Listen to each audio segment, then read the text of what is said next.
Buried memories? This is probably the best episode of the season. So many great things. The Chesapeake Ripper was finally caught. Yay! Will gets out of the asylum. Yay! Will's reunited with his dogs. Yay! Miriam Lass gets rescued. Yay! And she gets a bath. Yay! And she gets this really crazy expensive prosthetic arm. Yay! Will tells Alana off. Kind of. Yay! Will resumes therapy. Yay! There were also a lot of bad things in this episode. The Chesapeake Ripper is not captured. Boo. Will resumes therapy with the Chesapeake Ripper. Boo. Miriam Lass is rescued and doesn't accuse Hannibal Lecter of being the Chesapeake Ripper. Boo. The bromance between Hannibal and Will Graham can continue.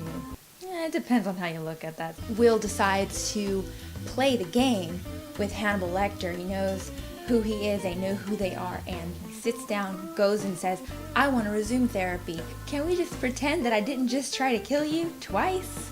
Dr. Chilton is not bold. He is not the sharpest tool in the shed, but he is so great. I love him. He was one of my favorite characters. Dr. Chilton is the biggest coward. And one thing that Dr. Chilton shares with Hannibal is not only is his psych profile, but he also shares this unorthodox methods. Both of these doctors have used these methods on their patients. For instance, Dr. Chilton used these methods on Gideon when he convinced Gideon that he was the Chesapeake Ripper. Hannibal also used these same methods on both Miriam Lass and Will Graham to bury their memories. I think that Hannibal Lecter purposely left a fingerprint there because he was trying to make it look like Chilton was purposely trying to frame him. You see what I'm saying? Like, instead of the other way around, Hannibal was trying to frame Dr. Chilton, but in a way he was saying, you know what, if I put my fingerprint there, all the evidence already doesn't point to me, and if they find my half partial fingerprint and then they find all this other evidence that points to Dr. Chilton, they've already tried my way. They've already got the victim to say that it wasn't me, and now they're gonna start looking towards Dr. Chilton, and he's gonna do everything in his goddamn power to make sure that everything leads to Dr. Chilton. He kills 2 FBI agents. He killed Gideon. I mean, he didn't just cut off his leg and serve it to him. That was last episode. This episode, I mean, you see the guy is completely just dismembered.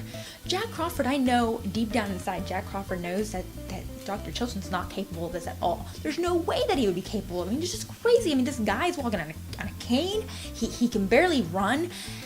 Dr. Chilton's not that kind of bold. He's not that kind of crazy. Now, all of this is null and void because, hey, there's a hole in Dr. Chilton's face thanks to Miriam Lass, and I am very upset about it. Again, I think that Raul Esparza played this character extremely well. He deserves an Emmy, a Golden Globe, something. This was the best episode of the season. I'm going to say that straight up. And I'm pretty sure that it's only going to get better. Will Graham immediately saw through the staged warehouse where the Chesapeake Ripper was supposedly killing his victims. He had been using it for several years. Will immediately saw through that, said, hey, this is all theater. This is a joke. It's just meant to point us in a direction. Why would he let himself get captured now? We were supposed to find her. We were supposed to find Miriam Lass. It all worked out according to Hannibal's desires. Even in the end, he is reunited with his best friend, Will Graham. And Will and Hannibal are going to live happily ever after. Or will they? I think Will's got something up his sleeve, right? I mean, he walked in there looking like a character out of a Jane Austen novel. That's it for right now. Tune in next time. Let me know what you think in the comments and subscribe.